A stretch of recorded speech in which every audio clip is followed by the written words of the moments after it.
Hi friends, இன்றைக்கி குழந்தைங்களுக்கு பெரியவங்களுக்கு எல்லாருக்குமே பிடிச்ச ஸ்ட்ரீட் ஃபுட்டு. நம்ம ரோட்டு பக்கம் சாப்பிட்ருப்போம். அதை குழந்தைங்க ரோட்டில் வாங்கி கொடுத்தா தான் ரொம்ப டேஸ்ட் பண்ணி சாப்பிட்றாங்கன்னு நீங்கள் ஃபீல் பண்ண ஒரு டிஷ்ஷு தான் கோபி மஞ்சூரியன். எப்படி பண்ணுறதுன்னு பார்க்கலாமா? வீட்டிலையே சாஸ் எதுவுமே சேர்க்காம நம்ம எப்படி ஹெல்த்தியாக ரெடி பண்ணுறதுன்னு பார்க்கலாம். அதுக்கு ஒரு காலிஃப்ளவர் எடுத்துக்கோங்க. நல்லா எடுத்துட்டு நான் காட்டியிருக்கிற மாதிரி நல்லா பெரிய பெரிய பீசஸாக எடுத்துகிட்டு அப்புறமா அதை நம்ம எத்தனை சைஸ் நீங்கள் எவ்வளோ சைஸில் வெட்டினா கரெக்டாக இருக்குன்னு தோணுதோ அந்த சைஸில் ரொம்ப குட்டியாக வெட்டாதீங்க, நல்லா இருக்காது. ரொம்ப பெருசாக வெட்டினாலும் நல்லா இருக்காது. மீடியம் சைஸில் கட் பண்ணிக்கோங்க. நல்லா தனித்தனியாக உதிரியாக கட் பண்ணி எடுத்து வச்சுக்கோங்க. ஃபஸ்ட்டு ஒரு பக்கமாக ஹாட் வாட்டருக்கு கொஞ்சமாக தண்ணி வச்சுட்டு அதில் ஒரு பிஞ்சு போல் மஞ்சள் பொடி போட்டு கொதிக்க விட்டுக்கோங்க. அது கொதித்ததும் இந்த காலிஃப்ளவர் அதில் சேர்த்து ஒரு 10 நிமிஷத்தில் தண்ணியை வடித்து வச்சுருங்க. ஒரு 10 நிமிஷம் மட்டும் உள்ளே இருக்கட்டும், அப்புறம் வடிச்சுருங்க. 2 ஸ்பூன் போல் அரிசி மாவு ஒரு பவுலில் சேர்த்துட்டு 1.5 ஸ்பூன் போல் கடலை மாவு சேர்த்துக்கோங்க. அது கூட கொஞ்சமாக இஞ்சி பூண்டு பேஸ்ட்டு சேர்த்துக்கோங்க.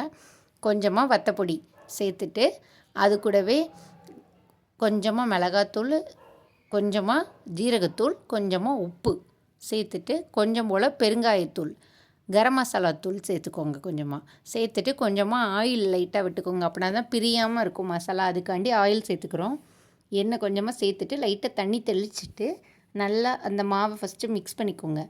லைட்டாக தண்ணி தெளித்து ஃபஸ்ட்டு கெட்டியாகவே அதை இது பண்ணிக்கோங்க. ஃபஸ்ட்டே தண்ணி ஆக்கிட்டிங்கன்னா அப்புறம் ஒட்டாது காலிஃப்ளவரில். அதனால கொஞ்சம் திக்காக ஃபஸ்ட்டு நல்லா இது மாதிரி போல் பிசைஞ்சிக்கோங்க. அதுக்கப்புறமா காலிஃப்ளவரை இது கூட சேர்த்துக்கோங்க. தேவைன்னா அதுக்கப்புறம் தண்ணி தெளித்து பிசைஞ்சிக்கலாம். ஏன்னா காலிஃப்ளவர் என்ன தான் நம்ம வடிய வச்சுருந்தாலுமே அதுலேயும் கொஞ்சம் தண்ணி இருக்கும் இல்லையா? அதனால இதுவே கரெக்டாக இருக்கும். இப்போ நான் காட்டியிருக்கேன் இல்லையா? இது போல் நல்லா உதுத்து விட்டு நல்லா பிசைஞ்சு ஒரு 10 மினிட்ஸ் ஊற வச்சுருங்க. அதுக்கப்புறமா ஒரு பேனில் கொஞ்சமாக எண்ணெய் விடுங்க. பொரிக்கிறதுக்கு தேவையான எண்ணெய். நீங்கள் அதில் கொஞ்சம் நல்லா எண்ணெய் காயட்டும். காஞ்சதுக்கப்புறமா மீடியமாக வச்சு போடுங்க. ரொம்ப ஸ்பீடாக இருந்தால் கரிஞ்சிரும். அதனால தீயோட பதம் மட்டும் கொஞ்சம் மீடியமாக வச்சே எப்போதும் ஃப்ரை பண்ணுங்கள். இது போல் 2 பக்கமும் மாற்றி மாற்றி கொஞ்சம் நல்லா கிறிஸ்பியாக இருக்கிற மாதிரி ஃப்ரை பண்ணுங்கள். குழந்தைங்க இப்படி கொடுத்தாலே சாப்பிடுவாங்க. ஆனால் நம்ம ஸ்ட்ரீட் சைடில் என்னைக்காவது ஒரு நாள் அதை வாங்கி கொடுத்துருப்போம். அதனால அவங்களுக்கு அந்த டேஸ்ட் ரொம்ப பிடிச்சிருக்கும். அது வேணும்னு கேட்டாங்கன்னா நம்ம அது அன்ஹெல்தின்னு வாங்கி கொடுக்க மாட்டோம். அந்த டைம் வீட்டில் இருக்கிற திங்ஸை வச்சு சாஸ் எதுவுமே இல்லாமல் ஈஸியாக இது எப்படி ரெடி பண்ணுறோன்றது இதில் காட்டியிருக்கேன் ஃப்ரெண்ட்ஸ். இது மாதிரி பண்ணி கொடுத்தீங்கன்னா ஒரு நாளைக்கு எத்தனை தடவை கேட்டாலும் அவங்க ஒரு வீக்குக்கு 2-3 தடவை கூட இது செஞ்சு கொடுக்கலாம். இதை மாதிரி ஃப்ரை பண்ணி எடுத்து வச்சுக்கிட்டோம் இல்லையா? இப்போ ஒரு மிக்ஸி ஜாரில் ஒரு 2 தக்காளி எடுத்துக்கோங்க. மிளகாய் சின்ன மிளகாய் தான், இது ரொம்பவே காரமாக இருக்கிறதுனால ஒரு 3 சேர்த்துருக்குறேன். கொஞ்சமாக வெள்ளைப்பூண்டு ஒரு 5-6 பல். இது 3ஐயும் நல்லா பேஸ்ட்டாக அரைச்சி வச்சுக்கோங்க. காரத்துக்கு தக்கன நீங்கள் மிளகாய் சேர்த்துக்கோங்க. அரைச்சி நல்லா பேஸ்ட்டாக வச்சுட்டு இப்போ ஒரு பேனில் கொஞ்சமாக ஆயில் விட்டு பல்லாரி வெங்காயம் கட் பண்ணது கொஞ்சம், ஒரே ஒரு மிளகாய், கொஞ்சமாக சால்ட்டு போட்டு நல்லா வதக்கிக்கோங்க. அது வதங்கினதுக்கப்புறமா அரைச்சி வச்சுருக்கிற அந்த தக்காளி பேஸ்ட்டு இதோடு கலந்துடுங்க. கலந்துட்டு நல்லா மிக்ஸ் பண்ணி விடுங்க.